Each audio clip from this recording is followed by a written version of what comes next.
गोस्वामी जी महाराज पूर्व प्रसंग में वर्णन किए। श्री रघुनाथ जी सुबेल शिखर पर डेरा डालते हैं। श्री लक्ष्मण जी सुबेल के उस सुंदर परम रमणीक जो शिखर है उस पर प्रभु को विश्राम करने के लिए सेज तैयार करते हैं। वृक्ष के नए नए पत्ते एवं कोमल पुष्पों से सेज बनाते हैं।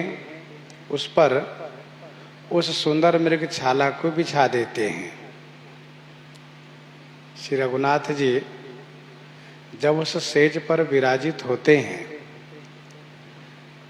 तो वहाँ पर श्री सुग्रीव, श्री विभीषण, श्री अंगद और श्री हनुमान जी हैं।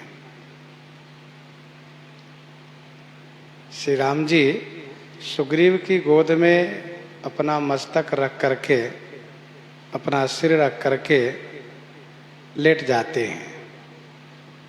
विभीषण जी श्री राम जी के कान में लंका के संबंध से कुछ मंत्रणा देने लगते हैं। श्री अंगद, श्री हनुमान जी चरण सेवा करने लगते हैं। श्री लक्ष्मण जी कुछ दूरी पर हाथ में धनुष बाण लिए हुए वीरासन से बैठ करके पहरा देने लगते हैं। यही विधि कृपा रूप गुण धाम राम आसीन, धन्य ते नर यही ध्यान जे रहत सदा लयलीन। कृपा रूप गुण के धाम श्री राम जी यही विधि माने इसी प्रकार से आसीन माने विराजित हैं। गोस्वामी जी कहते हैं ते नर धन्य, वह मनुष्य धन्य है जे यही ध्यान सदा लयलीन रहत। वह मनुष्य धन्य है जो इस ध्यान में सदा माने हमेशा लयलीन रहते हैं, डूबे रहते हैं।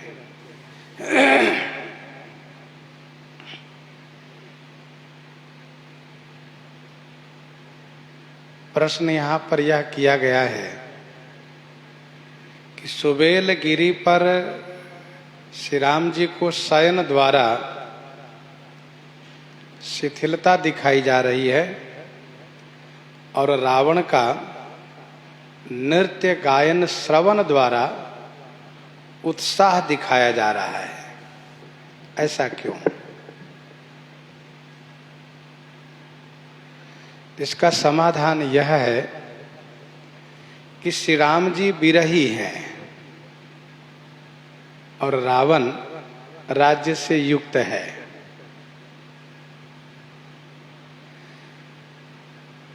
श्री राम जी दैवी संपदा से संपन्न है और रावण आसुरी संपदा से संपन्न है। आसुरी संपदा वालों का स्वभाव चंचल हुआ करता है, सो रावण में स्पष्ट दिख रहा है, और दैवी संपदा वालों का स्वभाव शांत होता है, सो राम जी में पाया जा रहा है।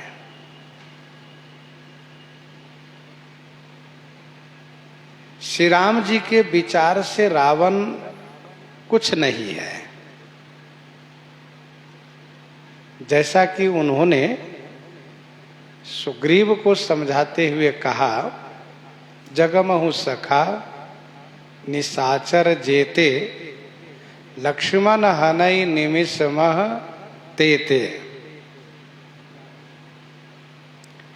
इसीलिए श्री राम जी शयन कर रहे हैं, कोई चिंता नहीं है।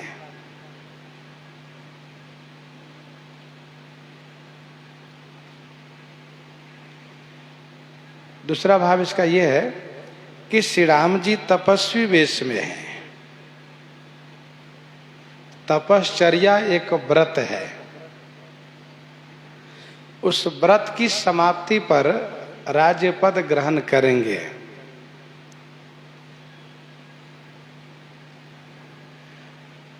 इसलिए श्री राम जी में गंभीरता दिखाया जा रहा है।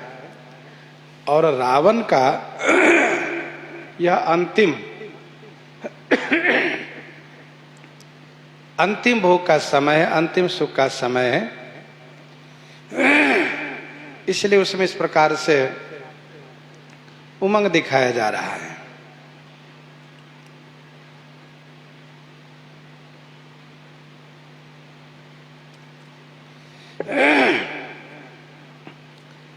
फिर एक संत ने ये कहा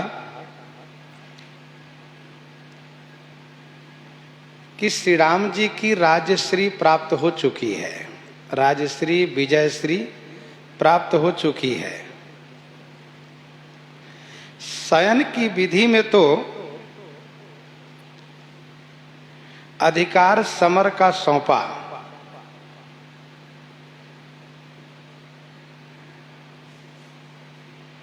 और चंद्रमा के वर्णन के बहाने से परीक्षण भी किया अपने उन परिकरों के मनोभाव को। श्री राम जी को राजश्री और विजयश्री दोनों प्राप्त है। शयन की विधि में श्री राम जी ने समर का अधिकार, युद्ध का अधिकार अपने उन परिकरों को, मंत्रियों को सौंपा, और चंद्रमा के वर्णन के बहाने से सबके मनोभाव को परीक्षण किया। और दक्षिण दिशा में शत्रु को देख करके क्षत्र भंग करके अपने प्रण की रक्षा किए, अपने प्रण की रक्षा किए। तो इसमें श्री राम जी की प्रबलता है, न कि शिथिलता है। श्री राम जी लेटे भी हैं तो कार्य में तत्पर हैं। बुद्धिमान वह होता है कि चाहे बैठे हो, लेटे हो, शयन कर रहे हो, सभी समय में अपने कार्य की योजना में संलग्न रहते हो। श्री राम जी शयन करते समय अपना सिर सुग्रीव के गोद में रख दिए हैं। श्री राम जी शयन करते समय में अपना सिर सुग्रीव की गोद में रख दिए हैं।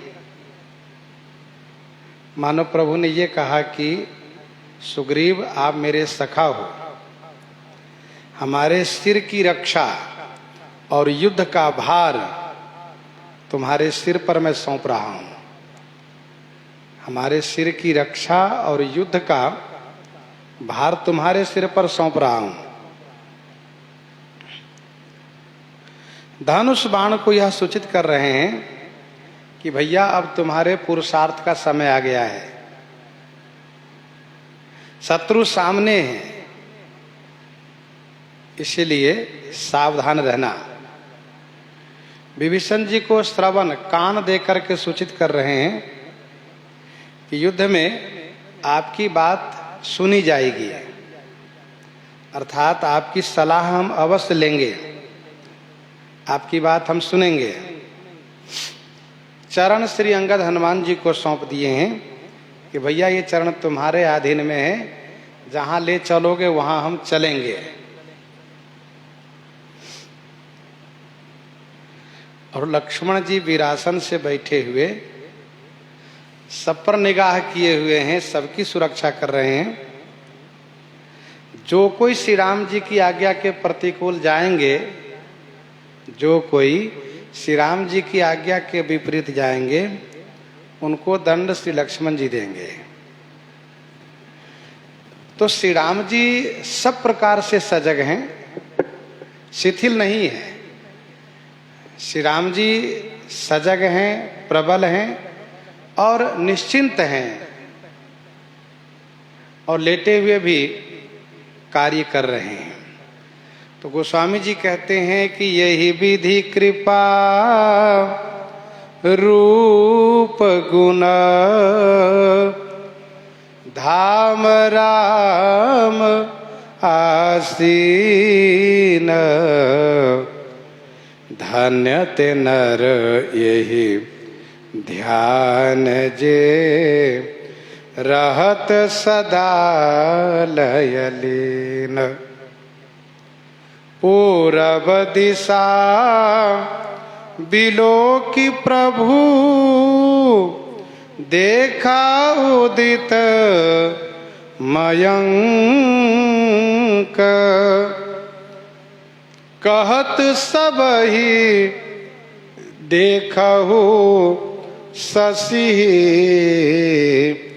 मृगपति सरिस असंक, मृगपति सरिस असंक। प्रभु पूरब दिशा बिलोकी, प्रभु श्री राम जी पूरब दिशा की ओर अवलोकन किए, मयंक उदित देखा। चंद्रमा उदित है, प्रभु ने देखा। पूरब दिशा बिलोकी प्रभु, प्रभु ने पूरब दिशा की ओर अवलोकन किया तो मयंक को उदित देखी। चंद्रमा को उदित देख करके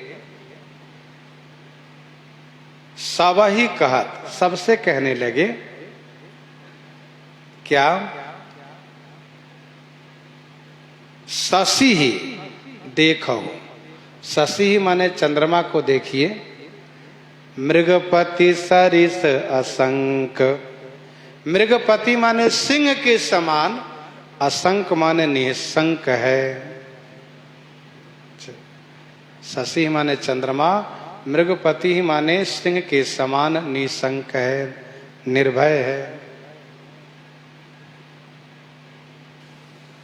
प्रभु श्री राम जी ने पूरब दिशा की ओर देखा तो मयंक माने चंद्रमा को उदित देख करके अपने उन समीपस्थ सभी भक्तों से कहा कि आप लोग देखो, यह चंद्रमा जो दिखाई दे रहा है इसको देखो, यह सिंह के समान निशंक है, निर्भीक है, निडर है।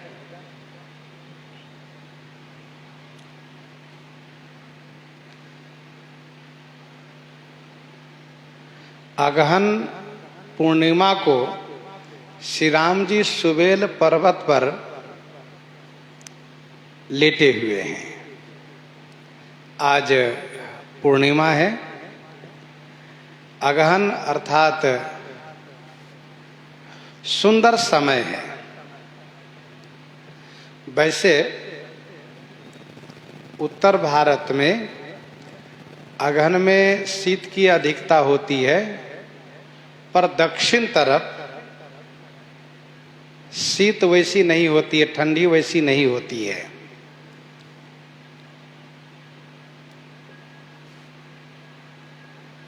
अगहन जिसको अग्रहायन भी कहते हैं, मार्गशीर्ष भी कहते हैं। तो श्री राम जी अगहन पूर्णिमा को सुबेल शिखर पर संध्या काल लेटे हैं। सामने से चंद्रमा उदित दिखाई दिए। इसका मतलब ये हुआ कि श्री राम जी का सिर पूरब है और चरण, सिर पश्चिम है और चरण पूरब है।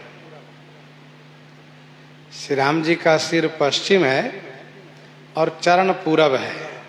पश्चिम की ओर सिर किए हुए हैं।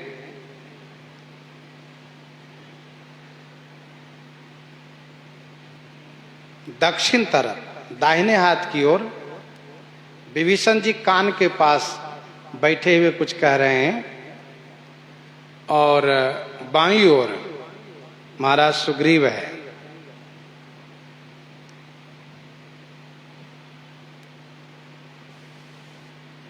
अर्थात उत्तर तरफ सुग्रीव है, दक्षिण तरफ विभीषण है, पश्चिम की ओर सिर है, पूरब की ओर चरण है, तथा श्री अंगद जी बाएं चरण को दबा रहे हैं, श्री हनुमान जी दाहिने चरण को दबा रहे हैं। आप यूं समझ लीजिए कि सुग्रीव के सन्मुख अंगद है और विभीषण के सन्मुख हनुमान जी हैं, और दोनों चरण दबा रहे हैं। यह है जो उस समय का स्वरूप है, दृश्य है, ध्यान है।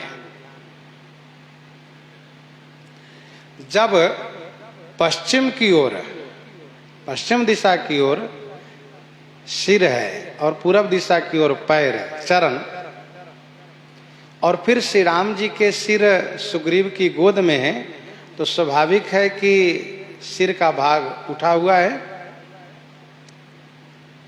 सामने से पूरब चंद्रमा दिखाई दिए। चंद्रमा जब दिखाई दिए तो श्री राम जी का विरह उद्दीपन हुआ, विरह बढ़ा, क्योंकि विरही के लिए चंद्रमा ताप देने वाला है। विरही के लिए चंद्रमा ताप देने वाला है। घटई बढ़ई विरहिनी दुखदाई, घटई बढ़ई विरहिनी दुखदाई, काल निशासम निशी शशि भानु।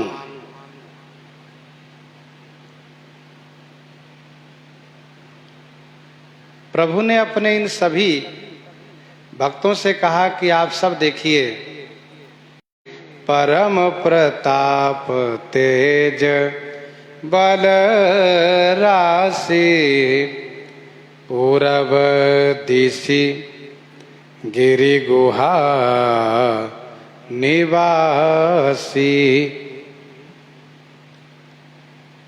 सिंह गिरि गुहा निवासी हुआ करता है। पर्वत की गुफा में शेर रहता है।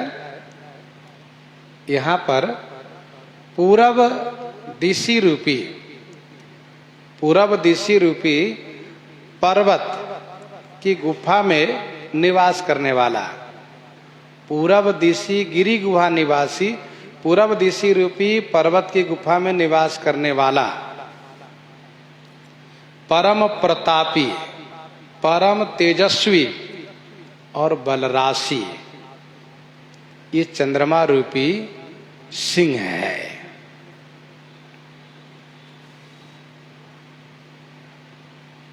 प्रस्तुत प्रसंग में तीन सिंह का वर्णन एक साथ गोस्वामी जी करना चाह रहे हैं।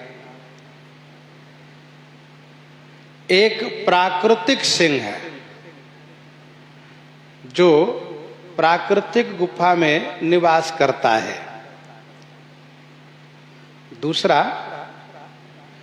चंद्रमा रूपी सिंह जो पूरब दिशि रूपी पर्वत की गुफा में निवास करने वाला है।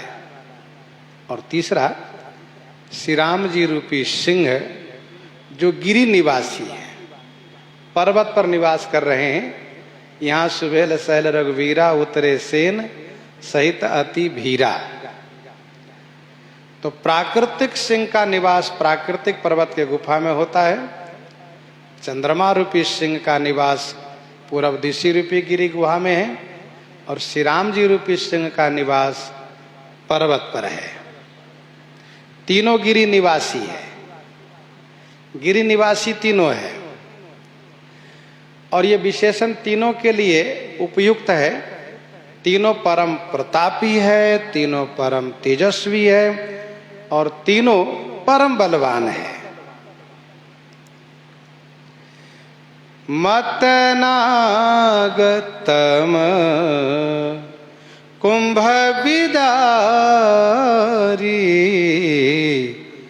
शशि केसरी गगन बन चारी मतनाग तम कुंभ बिदारी।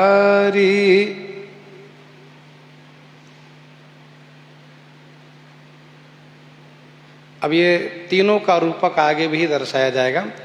इस चौपाई का अर्थ ये है, तम रूपी मत नाग के कुंभ को विदीर्ण किया है। तम रूपी मत वाला नाग माने हाथी के कुंभ को, कुंभ माने मस्तक, हाथी के मस्तक पर आप देखिएगा तो उस पर उभरा हुआ दिखता है। हाथी के मस्तक पर उभरा हुआ दिखता है, उसी को कुंभ कहते हैं। उसके भाल पर उभरा हुआ रहता है दोनों तरफ, उसी को कुंभ कहते हैं। तो अंधकार रूपी मतवाला हाथी के कुंभ को विदीर्ण किया है। कौन? चंद्रमा रूपी सिंह। विदीर्ण करने के बाद ये शशि रूपी केसरी, शशि माने चंद्रमा रूपी, केसरी माने सिंह, गगन वनचारी, गगन वनचारी आकाश रूपी वन में विचरण कर रहा है।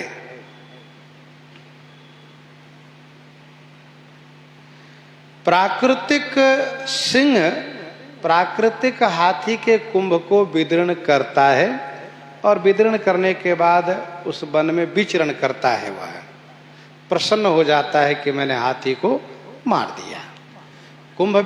कुंभ विदीर्ण का मतलब यह हुआ कि उसको समाप्त कर देना है। भाई जब हाथी के मस्तक को विदीर्ण कर देता है सिंह, तो हाथी जिंदा नहीं रहता। तो प्राकृतिक सिंह प्राकृतिक हाथी के मस्तक को विदीर्ण करता है, उसके कुंभ को विदीर्ण करता है और खुश होकर के वन में विचरण करता है। चंद्रमा रूपी सिंह अंधकार रूपी मतवाला हाथी के कुंभ को विदीर्ण किया है। अर्थात कैसा भी अंधकार हो, चंद्रमा अंधकार को विदीर्ण कर देता है। पूर्णिमा की रात को बहुत सुंदर उजाला प्रकाश सब जगह आलोकित होता है।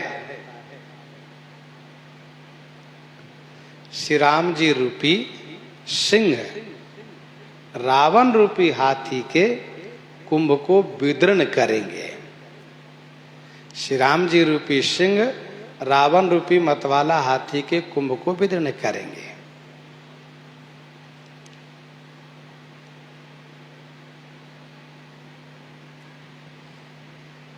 एक अच्छी बात यह है कि तीनों में केस है, तीनों केसरी है। चंद्रमा में जो किरण है यही केस है, चंद्रमा की किरण ही चंद्रमा के केस है। श्री राम जी के तो सिर पर ही केस है और सिंह के गले पर केस हुआ करता है। जो सिंह होता है जिसको बब्बर शेर कहते हैं, उसके गले पर बहुत केस हुआ करता है, बाल होता है, केस। तो शशि केसरी गगन वनचारी, बिथुरे नभ मुक्ता हलतारा, निशि सुंदरी केर सिंगारा, बिथुरे नभ मुक्ता हलतारा।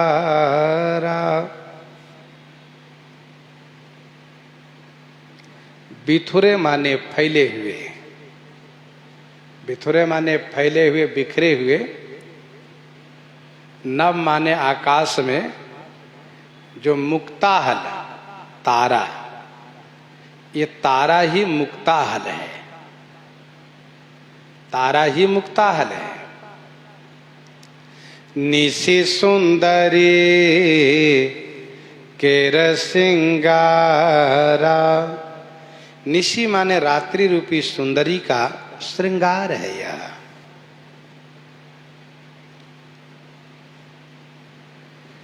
चंद्रमा रूपी सिंह मतवाला, अंधकार रूपी मतवाला हाथी के मस्तक को विदीर्ण किया है, तो मुक्ताहल, मुक्ताहल जो मोती है वह बिखर गई, फैल गई है।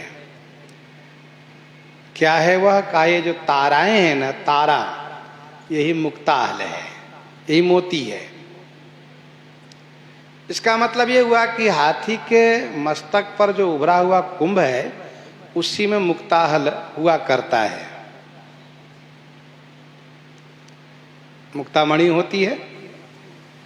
तो जब चंद्रमा ने अंधकार रूपी मतवाला हाथी के मस्तक को विदीर्ण किया है, तो तारा रूपी मुक्तामणि आकाश में फैल गई है।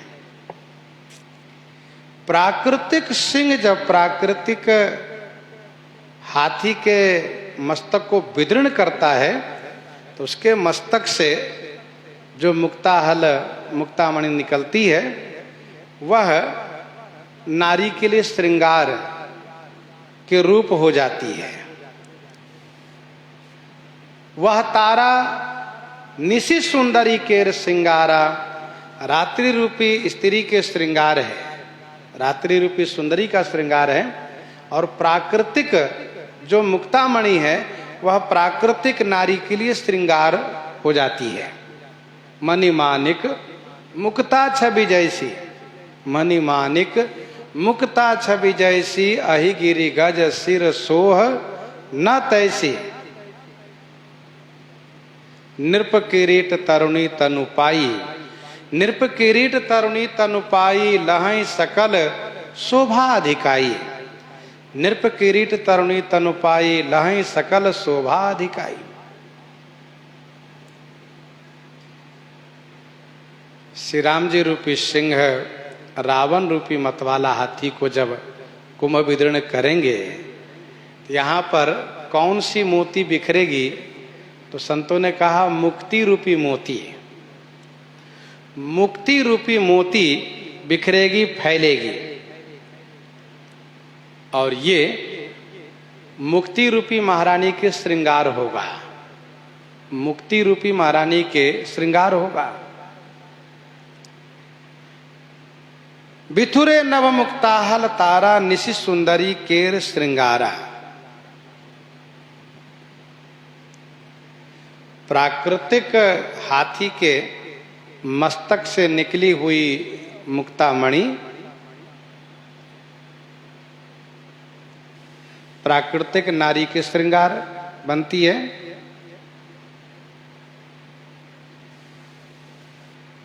अंधकार रूपी मतवाला हाथी के मस्तक से निकली हुई मुक्तामणि तारा बन करके रात्रि रूपी सुंदरी के श्रृंगार बनी है। और श्री राम जी के द्वारा जब रावण मारा जाता है तो मुक्ति महारानी का श्रृंगार बनता है, मुक्ति रूपी महारानी को श्रृंगार प्राप्त होता, अर्थात मुक्ति की शोभा होती है। जैसे प्राकृतिक नारी की शोभा होती है, रात्रि की शोभा होती है, वैसे मुक्ति की शोभा होती है। निशि सुंदरी केर श्रृंगारा।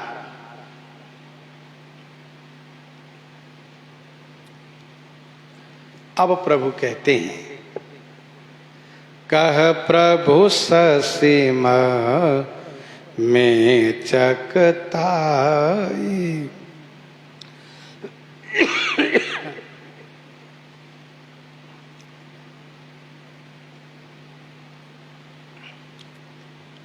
कह प्रभु ससीम में चकताई, कहु काह निज निज मति भाई, कहु काह निज निज मति भाई।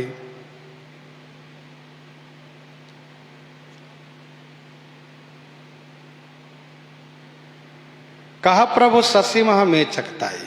कहा प्रभु ने कहा भाई शशि मह में चकताई। कहा प्रभु माने प्रभु ने कहा भाई कहो आप लोग कहिए शशि मह मेचक ताई निज निज मति कहु काह। श्री राम जी ने कहा हे भाइयों, चंद्रमा में जो मेचक ताई माने श्यामता है उसके संदर्भ में निज निज मति माने अपनी अपनी बुद्धि के अनुसार कहिए क्या है ये। कह प्रभु शशि मह में चकताई। चंद्रमा में जो कालापन दिख रहा है, जो श्यामता दिखाई दे रही है, क्या है ये? आप सब अपनी अपनी बुद्धि के अनुसार बताइए, आप क्या समझते हैं? श्री राम जी ने बड़े प्रेम से कहा भाइयों आप बताइए क्या है ये?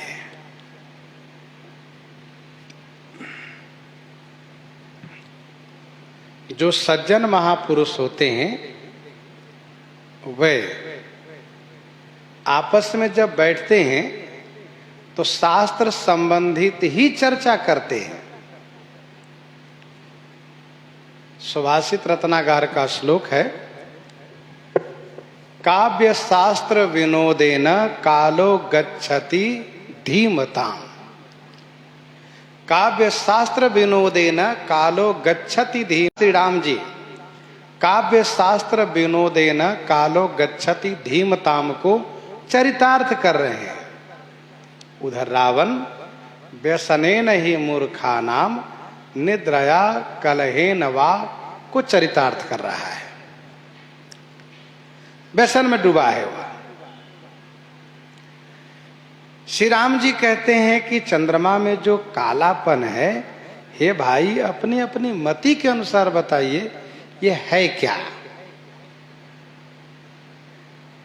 कहीं भी जब बैठिए तो कोई अच्छी चर्चा करनी चाहिए जो शास्त्र संबंधित हो।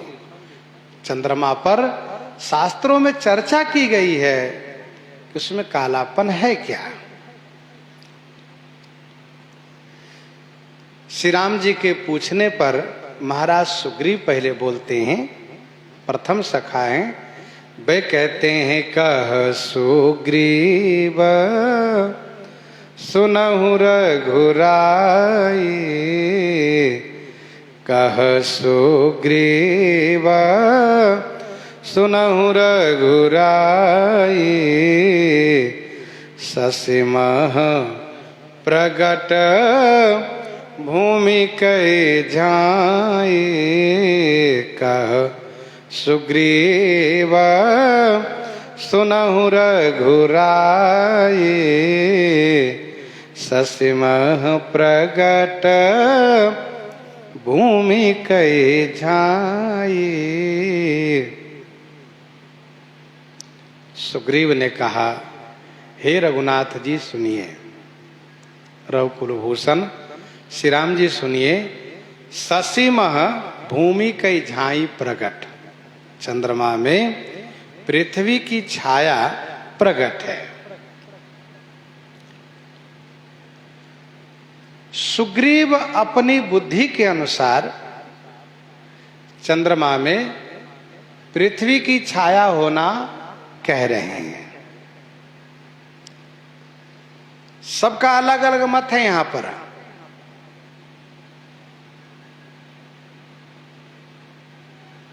पांच मत है यहां पर।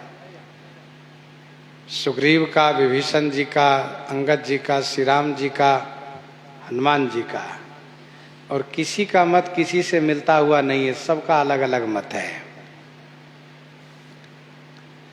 भाई रहस्यात्मक चर्चा वह होती है जिसमें कि अपनी अपनी मति के अनुसार उसके संदर्भ में कहा जाता है।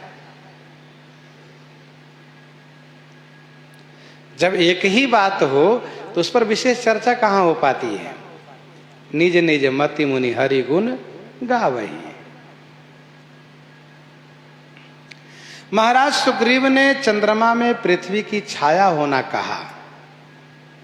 ये जो कालापन चंद्रमा में दिखता है वह पृथ्वी की छाया है। क्यों? इसका दो हेतु है। एक तो यह है कि सुग्रीव राजा है और राजा की दृष्टि अपने राज्य की सीमा पर रहती है। राजा की दृष्टि अपने राज्य की सीमा पर रहती है। राजा सदैव यह चाहते हैं कि मेरे राज्य का विस्तार इतना हो कि चंद्रमा पर्यंत मेरे राज्य का विस्तार हो। जहां तक दिखाई दे सब मेरा ही राज्य है। आज भी सभी देश वालों को, जो भी सक्षम सामर्थ्यवान देश है, वे सब ग्रहों पर अपने अपने को उपस्थित करा करके यह दिखाना चाहते हैं कि अमुक ग्रह पर हम पहुंचे, अमुक ग्रह पर हमारा कब्जा है, चाहे वो मंगल ग्रह हो और चाहे चंद्रमा हो। तो महाराज सुग्रीव राजा है। राजा को अपने राज्य की सीमा पर दृष्टि रहती है। राजा को कभी संतोष नहीं करना चाहिए। संतोष करना साधु ब्राह्मण का धर्म है। संतोषी होना चाहिए साधु ब्राह्मण को, राजा को नहीं। असंतुष्टा द्विजा नष्टा संतुष्टा च महीपते। राजा को सदैव ये होना चाहिए कि मेरे राज्य का विस्तार हो, मेरे साम्राज्य का विस्तार हो, ये हमेशा ध्यान रहना चाहिए। इसलिए महाराज सुग्रीव ने कहा कि चंद्रमा पर पृथ्वी की छाया है, अर्थात हमारा राज्य वहां तक है। दूसरी बात यह है कि सामने रण दिखाई दे रहा है। रण, रण भूमि कहलाती है। रण को भूमि कहते हैं। रण क्षेत्र, रण भूमि। महाराज सुग्रीव मानो ये कहना चाहते हैं दूसरे भाव में कि रण भूमि हमारा चंद्रमा पर्यंत है और चाहे कोई भी आवे हम उसको समाप्त करेंगे और ये भूमि हमारी है। तो रणभूमि की दृष्टि से कहिए अथवा राज्य के विस्तार की दृष्टि से कहिए महाराज सुग्रीव। तो महाराज सुग्रीव ने कहा कि ससीमा प्रगट भूमि कई झाई। इसके बाद दूसरा जो बोलने वाले हैं उनका नाम गोस्वामी जी नहीं लेते हैं। तीसरा जो बोलने वाले उनका भी नाम नहीं लेते हैं। न लेने के बाद भी पूर्व जो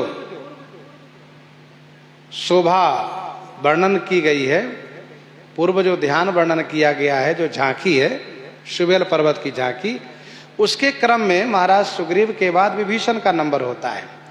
इसलिए विभीषण जी कहते हैं मारे हो राहु शशि कह कोई उरमहि परी श्यामता सोई। मारे हो राहु शशि कह कोई उरमह परी श्यामता सोई। कोई कहा, क्या कहा? शशि ही राहु मारे हो। चंद्रमा को राहु ने मारा है। को कहा, किसी ने कहा कि शशि ही माने चंद्रमा को राहु ने मारा है। इसीलिए चंद्रमा के उर्मा माने हृदय में सोई श्यामता परी, वह श्यामता परी हुई है। देखो भाई, यह बहुत प्रसिद्ध लोकोक्ति है कि जैसी दृष्टि वैसी सृष्टि। जैसे हम वैसे सबको देखते हैं। जाकी रही भावना जैसी, प्रभु मूरति तिन देखी तैसी। महाराज सुग्रीव राजा होने के नाते अपनी भूमि का विस्तार चंद्रमा तक देख रहे हैं। चंद्रमा में जो कालापन है वो मेरी पृथ्वी की छाया है, मेरा राज्य चंद्रमा तक है। और महाराज विभीषण कहते हैं कि चंद्रमा को राहु ने बहुत जोर से मारा है। जोर से मारने के कारण चोट आ गई है, और चोट आने पर वह स्थान काला हो जाता है। कहीं भी यदि जोर से प्रहार किया गया हो, चोट आ गई हो, तो वहां वह स्थान पर खून जम जाता है, और खून जमने से वह स्थान कालापन हो जाता है। तो विभीषण जी कहते हैं कि चंद्रमा को राहु ने बहुत जोर से मारा, इसीलिए खून जम गया है, इसलिए वही कालापन है। उर्मः परि श्यामता सोई। विभीषण जी को पद प्रहार हुआ है हृदय पर। विभीषण जी को पद प्रहार हुआ है हृदय पर।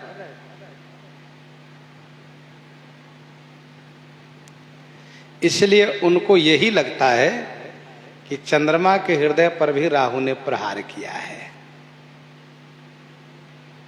राहु ने मारा है।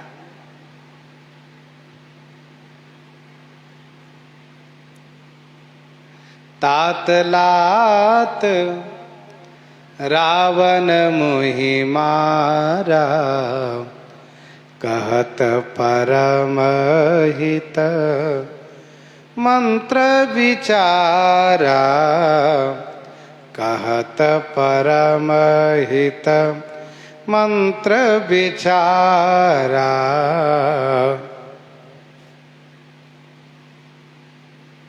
विभीषण जी ने कुंभकर्ण से कहा, भैया देखो, दशानन ने मेरे हृदय पर किस प्रकार से पद प्रहार किया, अभी भी वो चिन्ह बना हुआ है। कुंभकर्ण ने कहा, विभीषण, रावण काल के अधीन हो गया है, इसलिए उसने ऐसा किया, समझाया है। तो विभीषण जी ने कहा कि वह चोट का चिन्ह है, निशानी है। अब बारी है अंगद जी की। को कह जब विधि रति मुख कीन्हा, को कह जब विधि रति मुख कीन्हा, सार भाग शशिकर हरि लीन्हा, सार भाग शशिकर हरि लीन्हा। को कहा, को में अंगद जी है। श्री अंगद जी ने कहा, जब विधि ब्रह्मा जी ने रति मुख कीन्हा, रति के मुख को बनाया। रति वह स्त्री जो कामदेव की पत्नी है। ब्रह्मा जी ने जैसे कामदेव को सुंदर बनाया, वैसे उसकी धर्म पत्नी को भी सुंदर बनाया। तो जब ब्रह्मा जी रति को बनाने लगे, तब उन्होंने सोचा कि रति के मुख पर सौंदर्य कहां से रखूं। उन्होंने बहुत प्रयास किया, यत्र तत्र खोज किया, लही न कतहु हारी ये मानी। सब जगह ढूंढ लिए ब्रह्मा जी, नहीं मिला। तब ब्रह्मा जी की दृष्टि पड़ी चंद्रमा पर। अच्छा, चंद्रमा, ये चंद्रमा जिसकी उपमा कवि लोग देते हैं स्त्रियों के लिए कि अमुक का मुख चंद्रमा के समान है, फिर उनको कहते हैं चंद्रवदनी। चंद्रवदनी चंद्रमुखी है। तो श्री ब्रह्मा जी ने सोचा कि तमाम नारियों के लिए चंद्रमा की उपमा दी जाती है, क्यों ना चंद्रमा के सार भाग से ही रति के मुख को मैं बना दूं। इसलिए उन्होंने सार भाग शशिकर हरि लीन्हा। ब्रह्मा जी ने चंद्रमा के सार भाग को ले लिया और रति के मुख पर प्रस्थापित कर दिया। इसलिए रति हो गई बहुत सुंदर, सुंदरी हो गई वह। उनकी सुंदरता की तुलना में कोई नहीं रह पाई।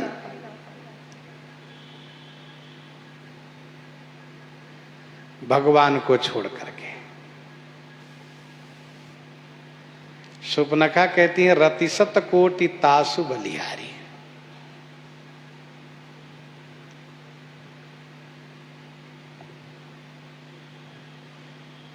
तो रति सत कोटि तासु बलिहारी,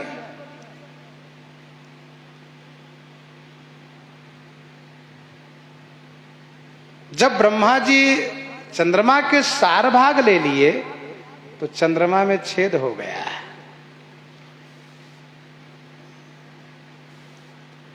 छिद्र सुप्रगट इंदूर माही, तेहि मग देखिए नभ परिछाही।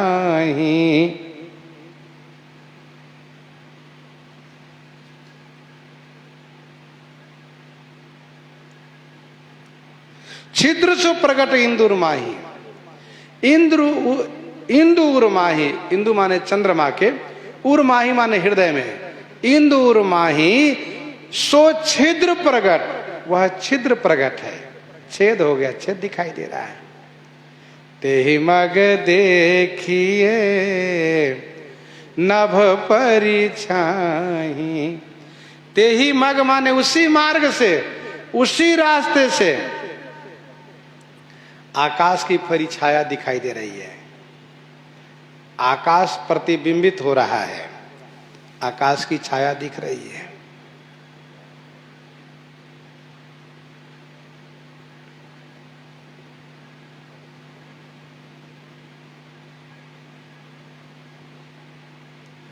तो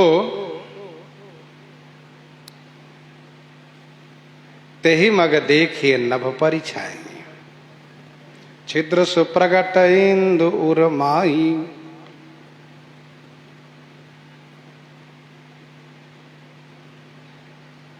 किसी का जब सार भाग ले लेंगे तो उसमें छिद्र तो होगा ही।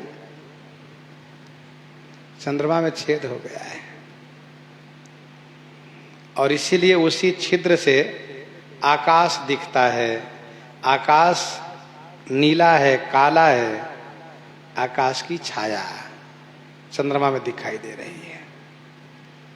अंगद जी ने ऐसा क्यों कहा? ऐसा इसलिए कहा क्योंकि अंगद जी के मन में भी इस बात को लेकर कसक है, पीड़ा है कि पिताजी के बाद राज्य मुझे मिलना चाहिए था, राज्य का अधिकारी मैं था, लेकिन मुझे राजा ना बना करके मुझे युवराज बनाया गया। तो मेरे हिस्से को लेकर के मेरे चाचा को दे दिया गया है।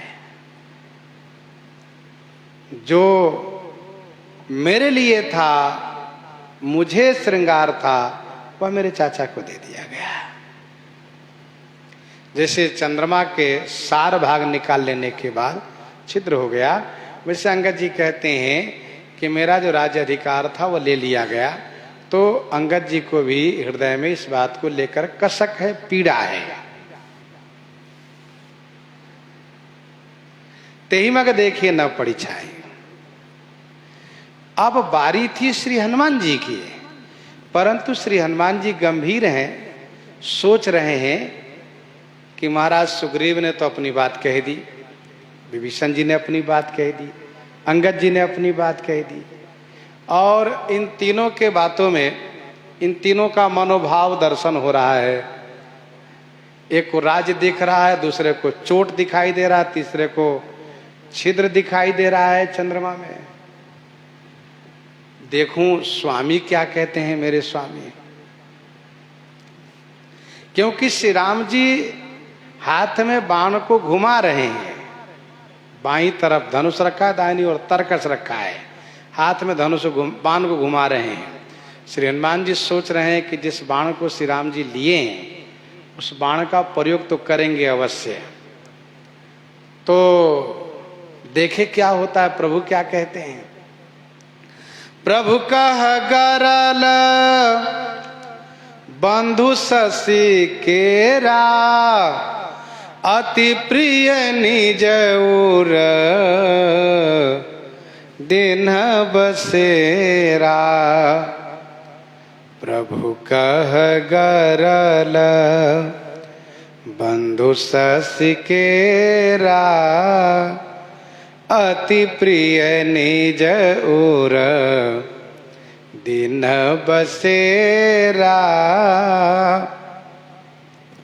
प्रभु कहा गरल बंधु शशि केरा। प्रभु ने कहा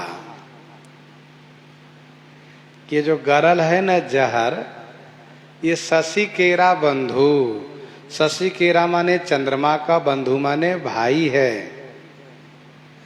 और चंद्रमा अपने भाई से बहुत प्रेम करता है, इसीलिए अपने भाई को अति प्रिय जान करके अपने हृदय में निवास दिया है। भाइयों, जहर का रंग भी काला ही है। हाँ, प्रभु का गरल बंधु शशि केरा, अति प्रिय निज उर दीन बसेरा। चंद्रमा का सहोदर भाई है जहर, जन्म सिंधु पुनि बंधु विष, दिन मलिन सकलंक। चंद्रमा ने अपने प्रिय भाई, प्रिय सहोदर जहर को समुद्र मंथन से दोनों एक साथ निकले हैं, अपने उन सहोदर भाई को अपने हृदय में निवास दिया है। अति प्रिय निज उर दिन बसेरा, निवास दे रखा है। श्री राम जी ऐसा क्यों कह रहे हैं कि अपने भाई को चंद्रमा बसाया है? क्योंकि श्री राम जी भी अपने भाई से बहुत प्रेम करते हैं। श्री भरतलाल जी को अपने हृदय में बसा के रखते हैं। तो जैसे श्री राम जी अपने भैया भरत से प्रेम करते हैं, वैसे श्री राम जी समझते हैं कि सब लोग अपने अपने भाई से प्रेम करते हैं। जैसी दृष्टि वैसी सृष्टि। भरत सरिस को राम सनेही, जग जप राम राम जप जेहि, जग जप राम राम जप जेहि। इसलिए प्रभु ने कहा अच्छी बात है, लोग अपने भाई को अपने हृदय में बसाए, बहुत बढ़िया बात है। पर श्री राम जी कहते हैं चंद्रमा ने जो अपने भाई को हृदय में बसाया है, ये अच्छा नहीं किया है। क्यों? क्योंकि चंद्रमा है अमृत बरसाने वाला और उसका भाई है जहर, उसका नाम ही जहर है, मृत्यु देने वाला। तो चंद्रमा अपने भाई के साथ में रख करके, अपने भाई को हृदय में बसा करके, बिल्कुल हृदय में रख करके, और जब अपनी किरण फैलाता है चंद्रमा, तो जहर की भी लहर फैला देता है। विष संयुत कर निकर पसारी, जारत बिरह वंत नर नारी, जारत बिरह वंत नर नारी।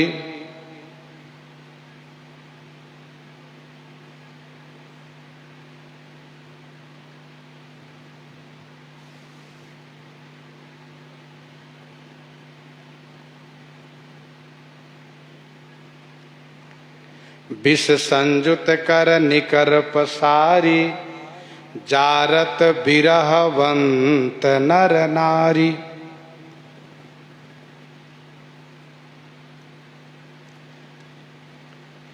विष संजुत, विष संजुत माने जहर युक्त, कर निकर, कर माने किरण, निकर माने समूह को, पसारी माने फैला करके, बिरहवंत नर नारी जारत, बिरहवंत माने बिरही नर नारी को जलाया करता है। ये चंद्रमा का दोष है।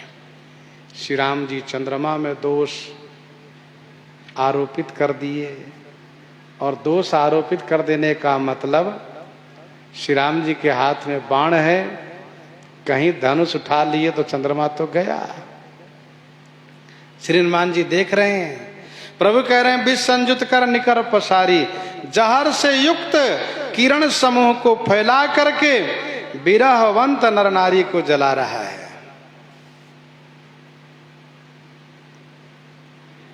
श्री कृष्ण गीतावली 31 में गोस्वामी जी ने लिखा, संतत दुखद सखी रजनी कर।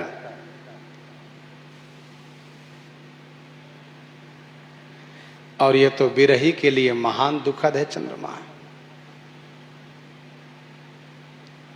बिरही दुखदाई। श्री हनुमान जी ने देखा कि अब मुझे बोलना चाहिए, सरकार ने अपनी बात कह दी। श्री हनुमान जी कहते हैं, कानुमंत सुनहु प्रभु, ससि तुम्हार प्रिय दास, तब मूरति विधुर बसती, सोई श्यामता आभास, सोई श्यामता आभास। कहा हनुमंत सुनहु प्रभु, ससि तुम्हार प्रिय दास। कहा हनुमंत, श्री हनुमान जी ने कहा, प्रभु सुनिए, ये चंद्रमा आपका दास है। तब मूरति विधुर बसती, तब आपकी मूर्ति विधुर माने चंद्रमा के हृदय में निवास करती है। सोई श्यामता आभास, सोई श्यामता माने उसी श्यामता का आभास हो रहा है। आभास माने झलक है, उसी श्यामता की झलक है। श्री हनुमान जी अपने हृदय में श्री राम जी को बसाए हुए हैं, तो श्री हनुमान जी सोचते जैसे हम अपने स्वामी को श्री राम जी को हृदय में रखते हैं, वैसे सब श्री राम जी को अपने हृदय में रखते हैं। ये हनुमान जी का विचार है। सबका अपना अपना पक्ष है, अपना अपना भाव है। संसार में यूं ही सबका अपना अपना भाव होता है, मनोभाव। जिसका हृदय जहां लगा होता उसी भाव से संसार को देखता है वह। श्री हनुमान जी अपने हृदय में श्री रघुनाथ जी को बसाए हैं। जासु हृदय आगार बसई राम सर चाप धरा। इसलिए हनुमान जी ने जो कहा वह भी युक्ति संगत है। कहा सरकार, ये चंद्रमा आपका दास है, आपके मन से उत्पन्न हुआ, आपका दास है, आपकी मूर्ति को हृदय में बसाया है। सरकार, आपकी मूर्ति को अपने हृदय में बसाया है। आप श्यामले हैं ना, आप श्यामल हैं, उसी श्यामता का आभास है। भक्त को यही चाहिए कि सब जगह वे अपने श्री राम जी को देखे। सो अनन्य जाके असी मति न टरई हनुमंत, मैं सेवक सचराचर रूप स्वामी भगवंत, रूप स्वामी भगवंत। सचराचर रूप स्वामी भगवान का ही तो रूप है। जड़ चेतन जग जीव जथा सकल राममय जानी। सरकार उसी श्यामता का आभास है। कुछ लोग कहते हैं कि हनुमान जी प्रभु की बात को खंडन किया, ऐसा नहीं है। खंडन की बात नहीं, यहाँ पर सरकार ने पहले कहा है कि कहो कहा निज निज मति भाई, और श्री हनुमान जी का स्वभाव है सबसे बाद में बोलना। और फिर श्री हनुमान जी ने देखा कि सरकार का विरह उद्दीपन हुआ है, विरह बढ़ा है, और इस स्थिति में सरकार कहीं धनुष पर बाण का संधान कर दिए तो चंद्रमा का काम तमाम हो जाएगा। वैसे सरकार का अवतरण हुआ है असुरों के संहार के लिए, न कि देवताओं के संहार के लिए। तो श्री हनुमान जी महाराज बड़ी युक्ति के साथ, बड़ी बुद्धिमानी के साथ इस बात को रखे हैं। तब मूर्ति विधुर वसति सोई सामता आभास। और इस प्रसंग में सभी ने अपनी अपनी मति के अनुसार ही कहा है।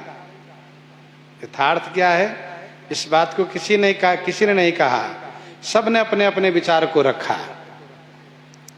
कहीं कहा जाता है मृगांक है, कहीं कहा जाता है पृथ्वी की छाया है, कहीं कहा जाता है उसमें कील गड़ा हुआ है, सब तरह की बात है। गांव देहात में कहते उसमें पेड़ जमा हुआ, वृक्ष है, सब लोग अपनी अपनी बातें कहते हैं।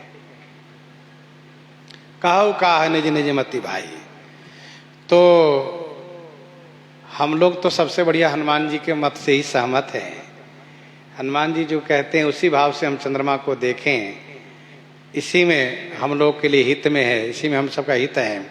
कहा हनुमंत सुनो प्रभु शशि तुम्हार प्रिय दास, तब मूर्ति विधुर वसति सोई सामता आभास। पवन तनय के वचन सुनी बिहसे राम सुजान। मुहर लगा दिए श्री राम जी, ठीक है हनुमान जी। पवन तनय के वचन सुनी बिहसे राम सुजान। दक्षिण दिशि अवलोकि प्रभु बोले कृपा निधान। बोले कृपा निधान। पवन तनय श्री हनुमान जी के वचन सुजन सुन करके सुजान श्री राम जी हंसने लगे, जोर से हंसने लगे, बेहद से विशेष रूप से हंसने लगे। और फिर श्री राम जी अपने सिर को जो चंद्रमा की ओर किए थे, सामने देख रहे थे, चंद्रमा को देख रहे थे सामने, उसको दक्षिण तरफ सिर किए।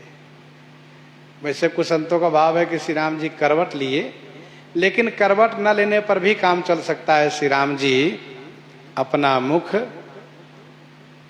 दक्षिण की ओर किए, दक्षिण तरफ, क्योंकि लंका दक्षिण है। दक्षिण दिशि अवलोकि प्रभु बोले कृपा निधान। दक्षिण दिशा की ओर देख करके कृपा निधान प्रभु श्री राम जी विभीषण जी को संबोधित करके बोलना शुरू किए। सो प्रसंग आगे श्रवण करेंगे। यहीं पर हृदयांगम करते हुए आइए श्रवण करते हैं श्री भक्तमाल जी से। संत भगवान राम नाम की कृष्णा हो जाए।